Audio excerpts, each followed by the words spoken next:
Shalom, shalom peuple de Dieu, shalom Libota Nanzambe, shalom bien-aimé dans le Seigneur, que mon Dieu vous bénisse abondamment. C'est votre humble serviteur, l'évangéliste bienvenu Biyano. Na profité kopé sa pembote na communauté na Christ sauve à mon père spirituel, le prophète Victor Katolé. Mandé, bien-aimé dans le Seigneur, aujourd'hui vraiment tozali na katia pasi. Tozana pasi, ya makasi, parce que tozana sango ya mawa. Corps du Christ en deuil. Corps du Christ en deuil. Pourquoi tu reviens dans le corps du Christ? Parce que Nzambe asala biso nzoto. Biso bandemi tozali nzoto. Oyo ye moko azali tête de l'église. Alors, ceux qui membre moko ya nzoto ezana kokoso, kokoso ya membre moko ezali kokoso ya nzoto mobimba. Pasi ya membre moko ezali pasi ya nzoto mobimba. Voilà pourquoi nazoloba ke corps de Christ eza en deuil, parce que moko katina biso azali susute katina biso, et ça nous fait tellement très mal. Vraiment naza na douleur ya ko annoncer bino liwa ya grand frère ya Marie Misamu na kombo ya GG. Na bandeko o bayebi bien famille ya Marie Misamu bako reconnaître motu oyo auti ndeko oyo motu oyo poise kila mwanzambe ndeko oyo auti kotika biso na kombo ya GG. Na otika bino bolanda quelques extraits pour vous comprendre, besoin idée ya ndeko oyo auti kotika biso, et ça nous fait tellement trop mal, et famille naye eza vraiment inconsolable, famille Misamu eza inconsolable, bolanda pour besoin idée. Comme ça fait vraiment tellement longtemps. Après Bamatanga ya Marie Misamu, après Bamatanga oui ça na famille Misamu, et vraiment bali moi pe botoyo kaka ba information na bango te, mais lelo ba annoncer biso liwa ya GG na otika bino bolanda, et bon on se retrouve toujours après pour la continuité de notre émission. Nana go bakaka ki na tongo lelo toza déjà tokomi dimanche na tongo ya samedi na journée ya kufeli na butu ba 5h du matin mtala msalima na msenga na ba 5h abena ya boni ya bien na déranger na ponga bino ça go tout bien pour na kende église na tongo. Oh non, na muki na yoki nzoto moi bien te ko pesa na numéro ya docteur pona kinde batalanga attention tout ça. Na tongo lelo to sur la. Ndeka ndeko uti ko wana zana kati ya retraite. De au fur et à mesure ba ko bondela nda yoka malamu. Bato pita. Atambola ki mo azolo ba très bien. Ye moko azotambola. Amati escalier moko sans problème. Mais à un certain moment comprendre des situations bani ko changer. On est sur la très bien là-bas. À un certain moment, vous pouvez m'amupousser. Vous pouvez aller soins intensifs. Après quelques minutes, c'est un malade. 40 000 sur quoi blague. Voilà, très chers téléspectateurs, nous sommes dans c'est Marie Misamu Maza de Société. On a tiki biso, à feuille depuis de l'eau, à partir de la précision. Vraiment, papa Blaise Manzambi, au Niachesika Mabete, so Kangamina Mwana Oyo, osa jamais. De retour sur ces plateaux, bien-aimés dans le Seigneur, avec douleur. Nalingi,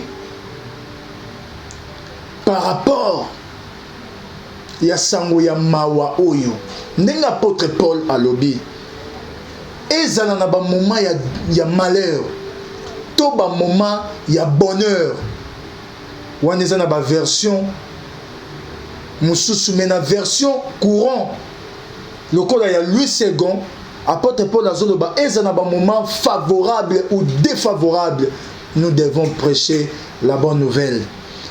Liloba na Nzambe était ya makaka te na ba moment ya malamu. Mais tel le quoi ba moment ya pasi boye, c'est pour nous une occasion d'annoncer l'évangile. c'est pour nous une occasion pour ramener les âmes perdues à l'enclos d'Israël.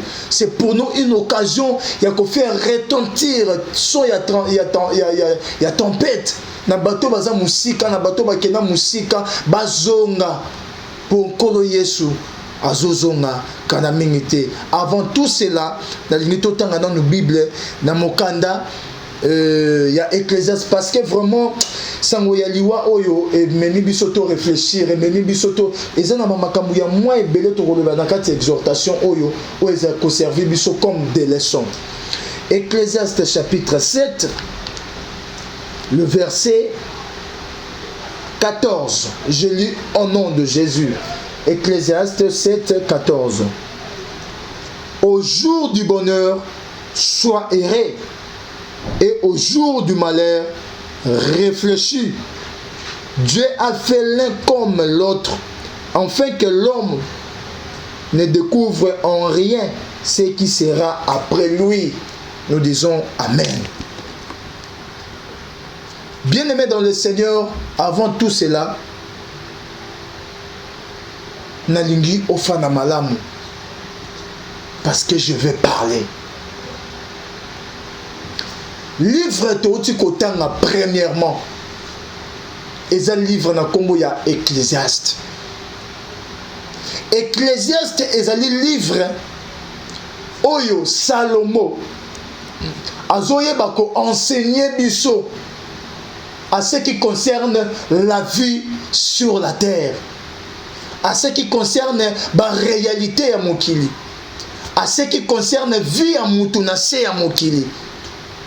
Salomon azalaki nani?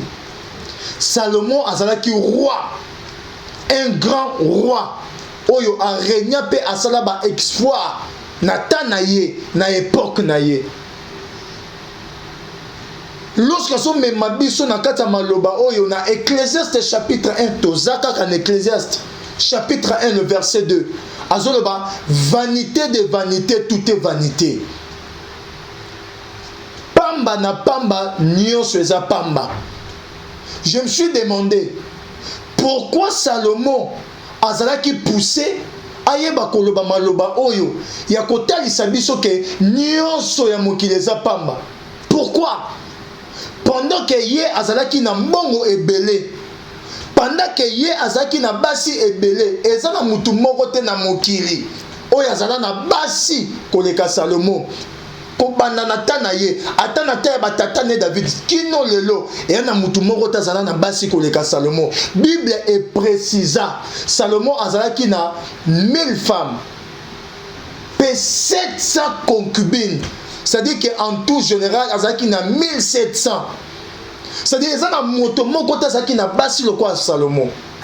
Tant zoloba tout est vanité pendant que yazaki na basi ebele. Tant zoloba tout est vanité, pendant que Azaki n'a mbongo ebele. Tant soloba, tout est vanité, pendant que abandé kolata makasi. Parce que Bible peut détailler et là télé Salomon, abandé kolata makasi. Mais quel que soit mbongo naye, quel que soit bilamba naye, quel que soit royauté parce que Azaki mokonzi, quel que soit gloire, quel que soit bilamba, mbongo basi ebele, na souka za ko conclure vanité des vanités. C'est-à-dire que la chose la plus précieuse, c'est le souffle de vie. La chose la plus précieuse, c'est avoir le Seigneur. Surtout dans colonne vie na yote, bien aimé ou apamba. Tu peux avoir l'argent aujourd'hui, bien aimé, mbongo et ko sommela yo paradité. Oko ko sala na bilamba ebele lelo, bien aimé, bilamba ko peso accès na paradité. Oko sala na basi ebele bien aimé, oko sala bango ebele to musu bango bako memelo pe maladie. Mais surtout ça na Yesu na vie na yo, bien aimé assurance à libéda. Salomon zotali sabiso ngolobi ke nyonso na mokili ya pamba. Bien aimé ko tout a toloté poza na bilambe belé. Quand tout a toloté pour ça na basi ebele. Quand tout a toloté pour ça na ba compte bancaire. Bien aimé, après cette vie, il y a encore une autre vie qui nous attend. C'est la vie éternelle. Nalingana préciser le komoro. Lorsque tolobelara na vie éternelle, ils ont raté éternel ya lola. Mais éternel, ils ont peine à katali felo. Ba oyo ba kokota lola, ba ko vivre bonheur et sengo éternellement. Mais ba oyo ba ko zanga lola, ba ko bika pasi minyoko pe moto éternellement. Skoyo oponi nini? Oponi nini? Parce que lola na biso na lobaka yango vi o toza ko mener lelo yango ndezali visa oyo kokota biso lola vi o tozo mener lelo yango ndezali visa oyo kokota biso lifelo. C'est-à-dire quoi? Ba art topé, ba mauvaise pratique tozo sala. Yango nde ko déterminer lobi na yo. Tant ozo vivre na péché, misala ya masumu ozo sala. Yango nde ko fungolela yo une grande porte pour aller en enfer. Amen. Misala ya mabe ya malamu pe ozo sala. Yango nde ko fungolela yo une grande porte pour kotana lola. Amen. Alors yango il faut ko bongisaka. Banzela na biso mokola lelo. Verset de base. Parce que na ce qui concerne la vie, otozo mené na sa mokili mais na ko toucher pe sur la vie spirituelle. Pour na ko conclure na prière. Ecclésiaste chapitre 7, le verset 14. Na bandelango lisusu, malobeso sepelisanga elobi, au jour du bonheur, sois erré, et au jour du malheur, réfléchis. Dieu a fait l'un comme l'autre, afin que l'homme ne découvre en rien ce qui sera après lui. C'est-à-dire que dans cette version, bazo beta lisolo ya deux temps. Bazo beta lisolo ya présent, bazo beta lisolo ya futur. C'est-à-dire que présent est pesameli butu, mais futur est mystère ya nzambe. Oyo zo sala lelo, yango nde pesameli sala lelo, mais oyo zo zela yo lobi oyebi yango te. Oyebi yango te. Oyo zo sala dans le présent, ezali préparation pour na oyo zo zela lobi. Oyo zo zela biso lobi c'est la mort. Et tant que zo vivre liwa liwezo mema biso na devant deux grandes portes. Liwezo mema biso na porte à l'eau la peine na porte à l'ifelo. Mais autres ça la présentement ezali ba préparation parce que na mesana koloba que relation ya nzambe na peuple na ye eza relation ya mwasi na mobali. Oh na étape tozali na étape ya fiançailles. Fiançailles eza étape ya préparation pour écouter mutuna libala. Oh, biso nyonso na biso tolobela yango spirituellement. Toi na mariage spirituel, toi na fiançailles spirituel. Et fiançailles na mariage na biso ezali ekosalema na lola.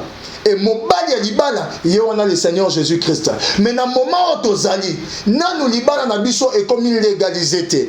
Nanu libala na biso est comme officialité. Tozano na moment ya fiançailles. Parce que moment ya fiançailles relation est possible et katana. Yango batebele lelo pe keba à cause de ta mauvaise vie bako boya ope na niveau fiançailles. Tozo zela libala.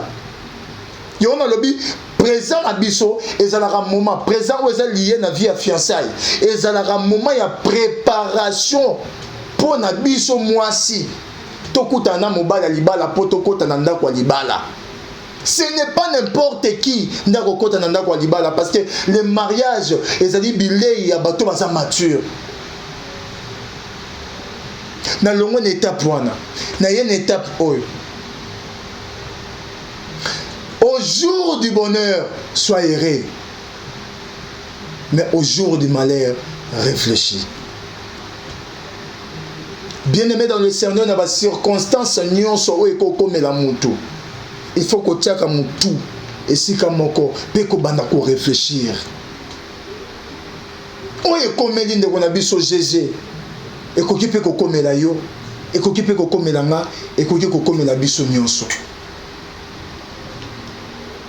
Les soni nango toyebaka ko tirer après disparition ya mutu. Oui, je me rappelle na matanga ya Marie Misamu. Parce que ngai na matanga Marie Misamu nazala, na matanga ya maman Marie Misamu nazala. Je me rappelle na matanga Marie Misamu ndenge ya GG abanda kolela Marie Misamu. Pendant que abanda kolela ayeba ki pete que une certaine année, il y a 2021, dans le mois de janvier, il n'est pas recouvert. Parfois, lorsque Moutou a l'élara, il y a raté qu'un jour, il va s'occuper de l'élara. Tant que tu l'élara, est-ce que tu as rappelé qu'un jour, il va l'élara biso? Quand l'élara mouninga et quand on l'a liwa na vie na yo. Liwa eza obligatoire na bomo ya mutu nyonso.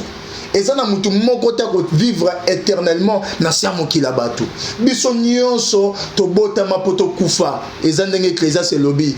Nous sommes nés pour mourir. To botama pour un jour to kufa. Mutu moko ta ko vivre éternellement. Ce qu'il faut yebara. To le la par plaisir. To le la na kata ko tirer ba leçon. Et on irait et arrivera tout les là sans tenir compte qu'un jour peut bako les la biso. Il y a déjà les là makasi de connaître Marie Misamu makasi na ebité ba image wana eza bako illustrer ani là makasi de connaître Marie Misamu mais les lope ba les là yo. De la même manière biso peut to les là ya GG un jour ba les la pe biso.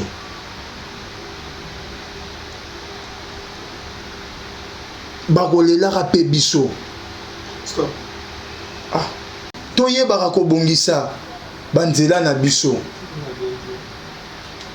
Pona nete liloba opeko komela biso pe. Soki muninga bali sepela, yo poko bala sepela. Soki ozo sepela na libala muninga, un jour pe ba sepela na libala na yo. Mais jamais mutaloba ke soki mutakufi réfléchir pour un jour yo poko kufa. Tu auras toujours un côté positif. Tu vas réfléchir sur le côté négatif. Il y a des gens qui parmi moi qu'on a biso, mais azali sous-souté. Parmi les misala mala muto musu nzamba okanisa parce que azaki toujours wana lokola muto liboso bano bimisa mutu dans la famille, ceux qui problème yé, ceux qui boye.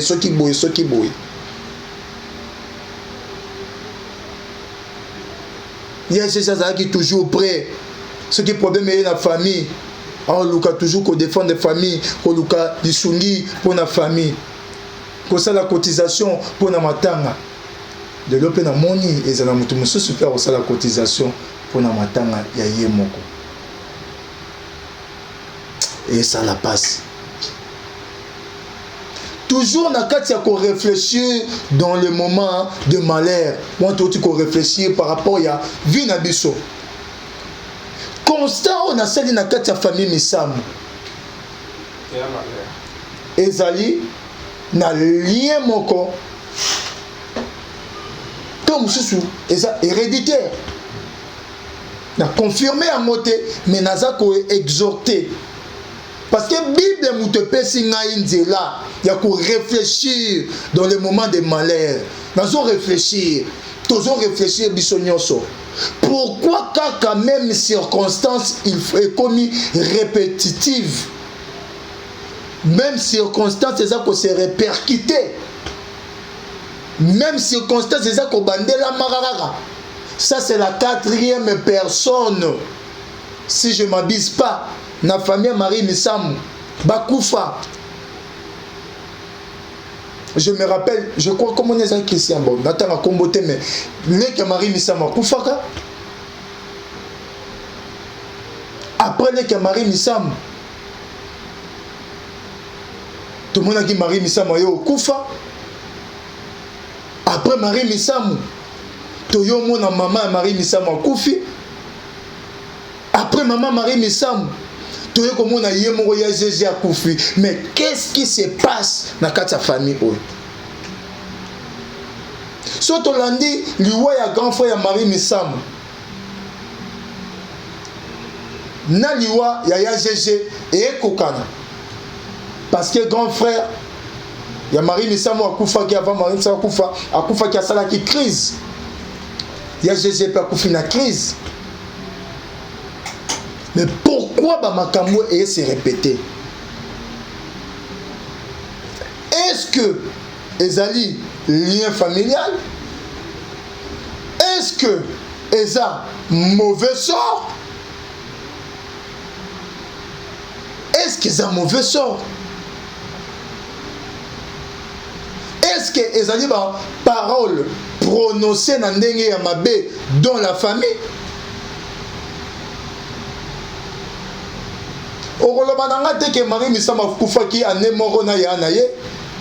Okoloba nanga te ya Marie Misambo akufaki ane moko na leki na bango. Okoloba nanga pete ke Marie Misambo akufaki ane moko na mama na ye. Na ebite. Okoloba nanga pete ke ya GG pa akufi ane moko.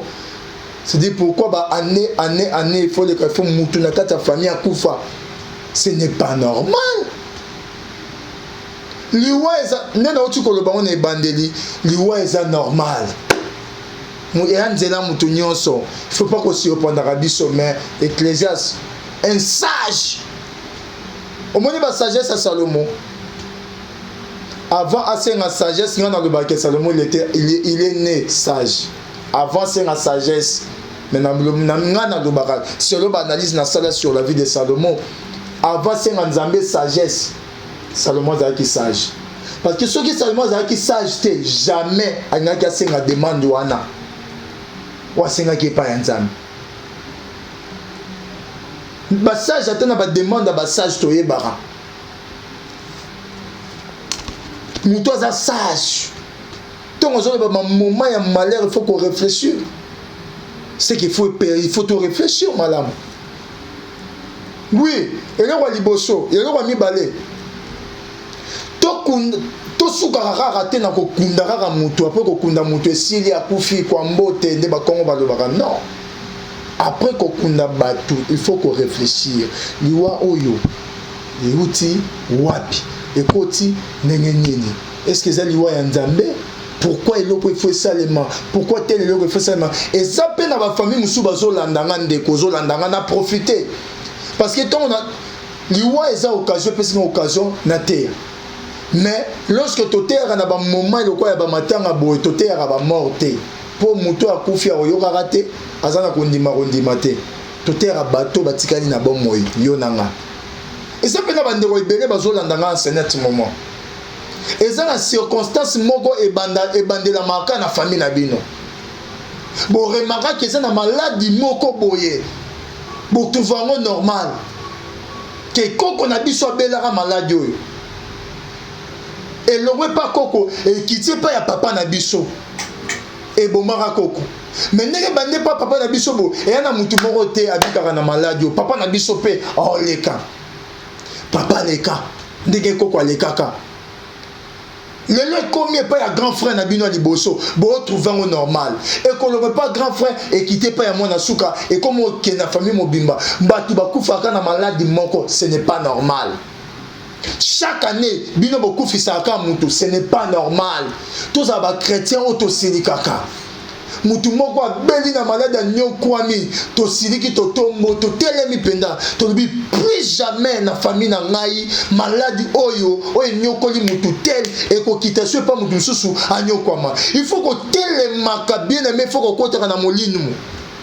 Okoti na molimo siliki. Oyebi ke loko ekomeli mutu tel na famille na ngai na telemi lokola chrétien na telemi lokola fils d'alliance na telemi lokola mosakoli na telemi lokola mwana na nzambe o déclarer na famille na yo oyebi lokola anyokoli mutu tel mutu wana to musu akufi na yango ko banda lelo na 4e hémorragie na famille na nga mutu moko ta konyoka masu na maladie mutu moko ta kokufa lisu ndenge mundeko tel akufaka oza na pouvoir ya kokata yango Babylone surtout tu vas en normalité et sa normalité nous devons vivre pendant 120 ans le plus robuste ce que pour na 40 ans muto akufa na 30 ans muto akufa et bandela marara na famille il y a un ça ne va pas bien aimé ça balien monsieur sengeli kokata et balien ya molili et ya molimo et kata na rappel na ndenge ya molimo na famille na yo na ngwa bala bozanaka na eloko moko so basente mutu oki okota yaka tofanda oza kitoko to mosu otanga mais pourquoi okotanaka na bachance wana te eza babilo mosusu fo okota na molimo papa tikelaka bafrançais ya pa pamba wana na bafrançais na yo tu ya quoi na bafrançais na yo na balogique na wana nini non, ici, il faut, vous voyez, le Seigneur Jésus, déjà, papa, au recouvre bon na malédiction, le mot la logique, on a tenu à Moupandi. Ah, on a, j'ai l'affaire, n'a battu à Molimo. Il faut le Kanzambo, au côté na Mozindo, pour la délivrance à Vinayo. Babylon, monsieur, il faut télémara. Et, bon, il faut comme ça, diabète, ça, mon a sa famille héréditaire. Bonimo comme ça rhumatisme dans la famille héréditaire. Bobé la raba maladie mort à un hôpital baye ko kombo na ngote c'est normal pour vous. Pendant que bino nyoso bokina ba mabala ba benga na bino ba divorce c'est normal pour vous. Vie à Kindumba au monde en normal pour na yo vie wana Kindumba normal pour na yo. Est-ce que tela kitoko na yo tela compétence tela qualité na yo est-ce que au salema rara po bimana mibali ya batu mais mobali no vivant na yaza marié pourquoi na nzela no ka ba marié kaka ba marié mibali ngandika nde balingaka yo ce n'est pas normal ma sœur. Il faut qu'on réfléchisse pe côté les manama bondeli avec une grande décision ya koluka nzambe. Ce qui famille misamo royo kangai malheur peut comme la moto est à la distance té au cause en a poto ce qui kaka parce que la famille c'est le sang ce que botama kaka tom sous na famille par le retour ba makamwa misamo au botama na famille misamo même événement ezako se répercuter dans la famille quel que soit place yo zali ce comme tourne yo et quoi atteindre yo. Alors pour Eyate et Morajiwana, il faut katana. Bien aimé dans le Seigneur, Nalingi, na moment où il pesa melibiso, to zoata mukie, to bonde la na yonzambe, to zoata mukie, to luka na yonzambe, to zoata mukie, to belle la ngana yonzambe. Pendant quelques minutes, parce que yo okoki kozala, bakino balobaka yuma okoki kozala yuma ya satana te asaka na vie na yo lokwa ndembo na stade de martyr asaka na vie na yo lokwa ndembo na 20 mai asaka na vie na yo lokwa masano te vie na yo bakosaka neka na yo te derrière vie na yo eza makambo ebele oyo Seigneur Nzambe a réalisé nalingi tobondela na yo Nzambe place ozali bien aimé dans le Seigneur. Sois concentré. Na lingito bele la nzamba lola. Na lingito luka nzamba lola. Na lingo pesa bomo na yo pa ya Yesu. O kaba bomo na yo na maboko ya Nzambe. O luka Nzambe. O ba Nzambe. Na tambola ki malamu te na zongi na makolo na yo. To sala kaka deux requêtes. Na prier pour na yo. Et qui mi Nzambe kota na ba vie na bino. Yenga yoyo na yebi ndakwanga ngate na yebi kombo na Yesu singa loketo nanga eza kombo na Yesu soki makasi esilinga nalukaka kombo na Yesu ende autorité morale eza kombo na Yesu na yebi ndakwanga te na yebi kombo na Yesu mayela bozoba nanga eza kombo na Yesu makasa bolembu nanga eza kombo na Yesu elamba ezipa bolumbu nanga eza kombo na Yesu maloba ya monoko nanga eza kombo na Yesu soki makasi esilinga nalukaka kombo na Yesu autorité morale autorité morale autorité morale Yesu autorité morale autorité morale autorité morale Yesu autorité morale autorité morale nayebi ndakwanganga te nayebi kombo na Yesu singa loketo nanga eza kombo na Yesu mayela bozoba nanga eza kombo na Yesu soki makasi esilinga nalukaka kombo na Yesu elamba ezipa bolumbu nanga eza kombo na Yesu maloba monoko nanga eza kombo na Yesu sekra bapawa nanga eza kombo na Yesu Yesu autorité morale autorité morale Yesu autorité morale autorité morale Yesu autorité morale autorité morale Yesu autorité morale autorité morale Yesu autorité morale autorité yo na yemba bulelela abulele bulelela bulelela oh bulelela na lelela nani yaya bulelela bulelela bulelela oh yaya bulelela na belela nani yaya bulelela bulelela bulelela Jova oh bulelela na seye na nani yaya bulelela bulelela bulelela oh bulelela papa na ngai yaya bulelela bulelela bulelela oh bulelela mama na ngai yaya bulelela bulelela bulelela Jova oh bulelela moboti na ngai ngana tela motema bulelela bulelela oh bulelela maloba bomoi yaya bikisa bana bulelela bulelela oh bulela héritage malamu ya kotikela bana bulelela bulelela oh bulelela nzela malamu ya nganga nalakisa bana bulelela bulelela oh bulelela makasi ya mpakasa yaya bulelela yaya bulelela ye bulele bulele bulele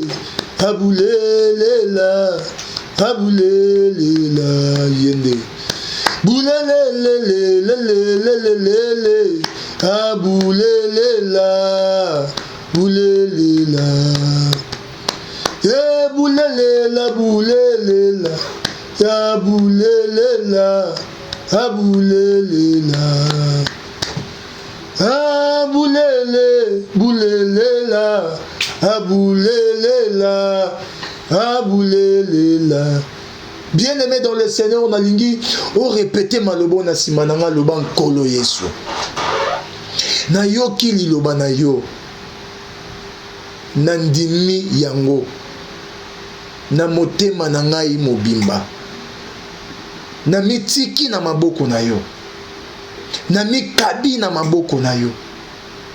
Nzambe ya lola. Yokelanga mawa. Loba nzambe ya lola. Yokelanga imawa. Limbisa masumu na ngai. Kobanda lelo na ane oyo. Na mwa oyo aliboso. Na koma ekela mwasika. Na koma moto ya sika. Vi na ngai koma ya sika. Mobali na ngai koma ya sika. Mwasi na ngai koma ya sika. Bana na ngai bakoma ya sika. Ndaku na ngai koma ya sika.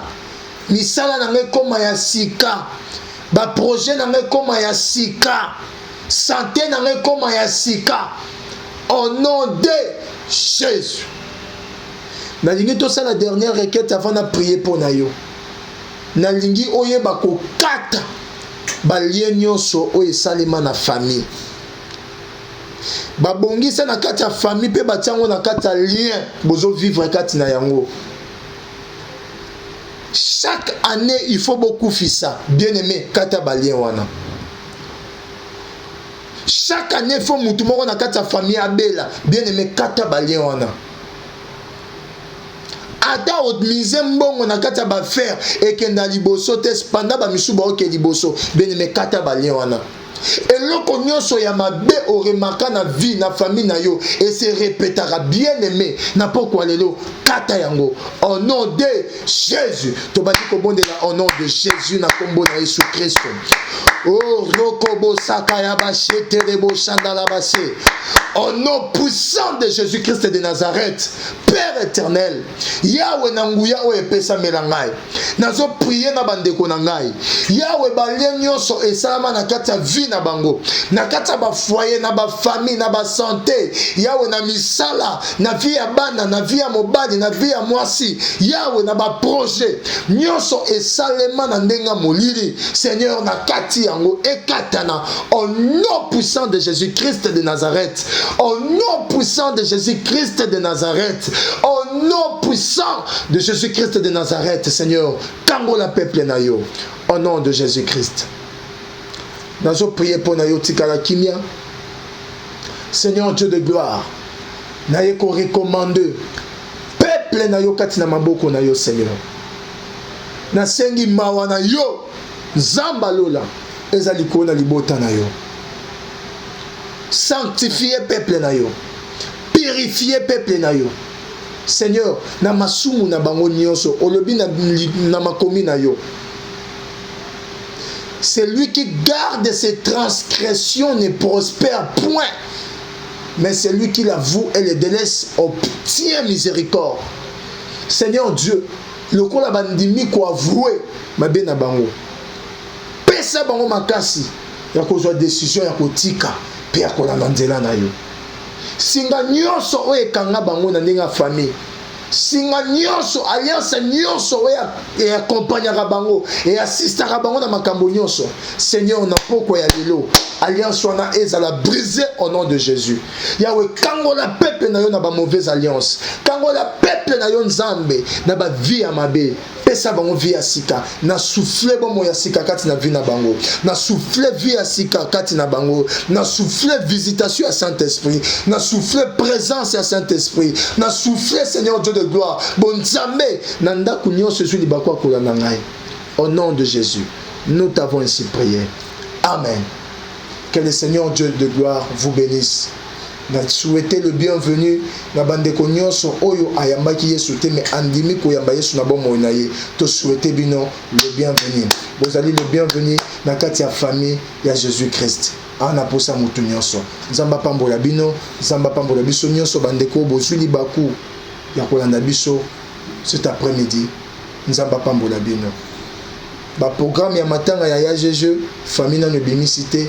Mais tu peux tenir bien au courant. Il y a un programme nyonso et obsèque n'enge ko salema awa parce que vous servir c'est notre devoir.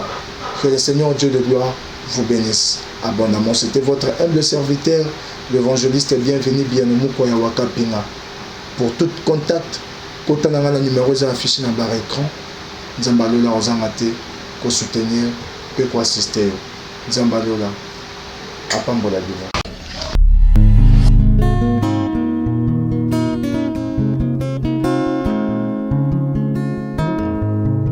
Le temps passe et ne s'arrête jamais. Alors réveille-toi mon ami. Et tout ce qui nous quitte chaque jour, laisse que cela nous serve de leçon. Car à chacun son jour, à chacun son tour. Peut-être demain sera ton tour. Alors réveille-toi et prépare ton âme. Car un jour.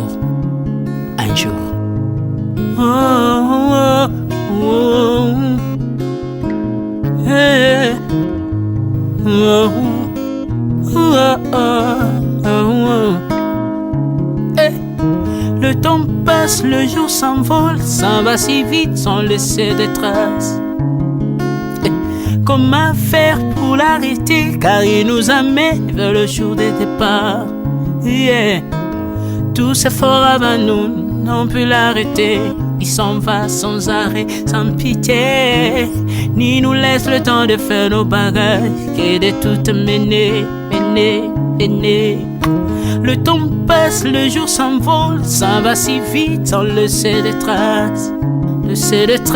Comment faire pour l'arrêter, car il nous amène vers le jour de départ. Tous ces efforts avant nous n'ont pu l'arrêter. Il s'en va sans arrêt, sans pitié, ni nous laisse le temps de faire nos bagages et de tout amener.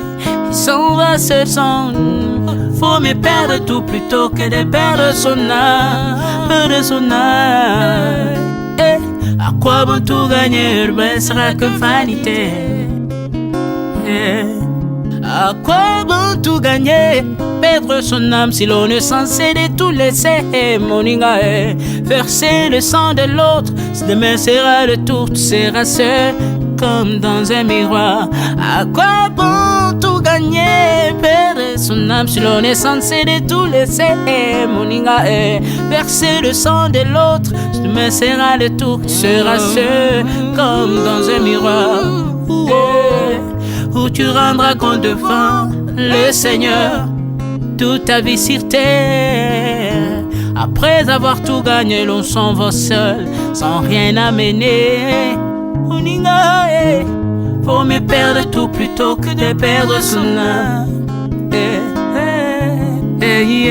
À quoi bon tout gagner, demain sera que vanité. Faut me perdre tout plutôt que de perdre son âme. À quoi bon tout gagner, demain sera que vanité.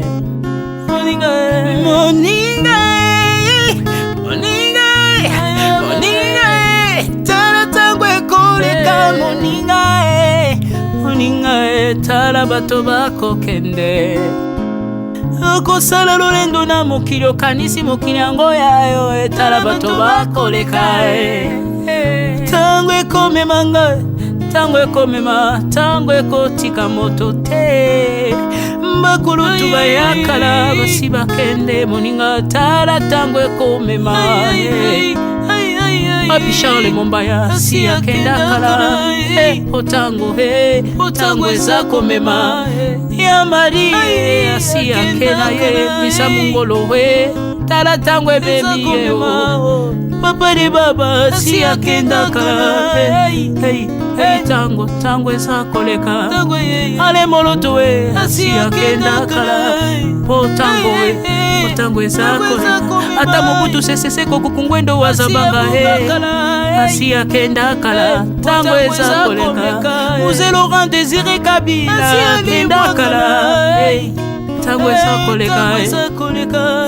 Tango ekotika moto te, tango ebangaka mokolo te. Liwa bangaka mokolo te, abangaka peleki te. Abangaka motambongo te, yokaka pe mobola mawa te. Liwa tango ayaka amemaka moto nyonso tango ekoleka. Engela bomoi na yo epana yawe.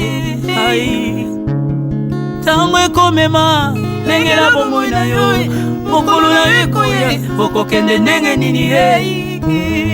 Le temps passe, ne s'arrête jamais. Le temps passe. Moninga, tala tango ekomema. Moninga, tala tango ekoleka. Moninga, tala tango ekomema. Moninga, tala tango ekomema. Tango ekotika moto te. Engela bomoi na yo, tala bato bakokende. Osala ndenge nini okotikala ebende te. okotikala ebende.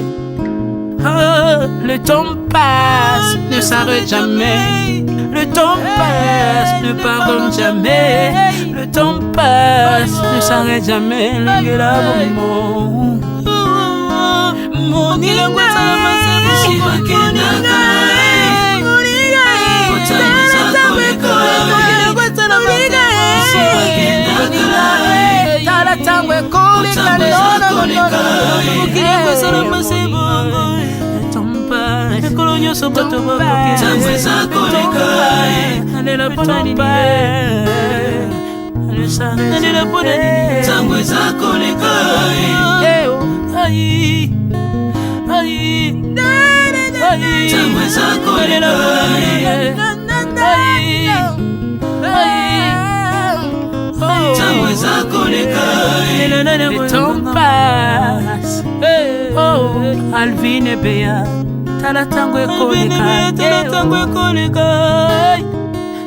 nabongisa bomona nga pona nini bato bakokende biloko nyonso ekoleka nalelalela tina nini natangisa makila na boma bato pona nini soki nyonso ekoleka un jour nabanga kufa pona nini soki naza putulu ya pamba mokolo ezali na koleka. Le temps passe.